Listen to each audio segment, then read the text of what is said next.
جیسا کہ آپ سبھی کو معلوم ہے کہ ماہ ربیع النور شریف کی آمد ہے، اور اس ماہ مبارک میں ہم حضور سید عالم صلی اللہ تعالیٰ علیہ وآلہ وسلم کی میلاد کی خوشی میں محفل میلاد بھی منعقد کرتے ہیں، اور ہم اپنے اس جامع سے جلوس کا بھی اہتمام کرتے ہیں۔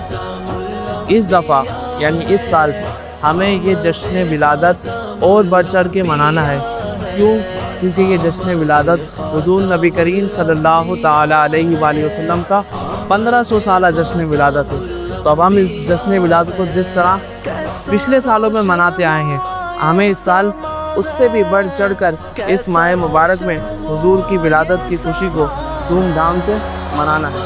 1547 ہجری چل رہا ہے، یہ 1500 سالہ جشن ولادت کیوں بول رہے ہیں سر؟ کیسے؟ نہیں، اگر آپ کو سمجھ میں نہیں آ رہا ہے تو ہم مجھ سے ہی جا کے پوچھ لیتے ہیں۔ السلام علیکم۔ وعلیکم السلام۔ سر وہ 1500 آپ نے بولا 1500 سالہ جشن ولادت 1447 ہجری چل رہی ہے، 1500 کیسے؟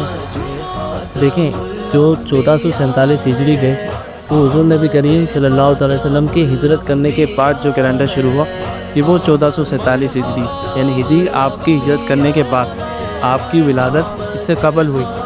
آپ نے 53 سال کی عمر میں ہجرت فرمائی۔ 53 اور 1447 کل ملا کے کتنے ہو گئے؟ 1500۔ تو اسی وجہ سے حضور کی ولادت کا یہ جو سال ہے یہ 1500 سالہ جشن ولادت۔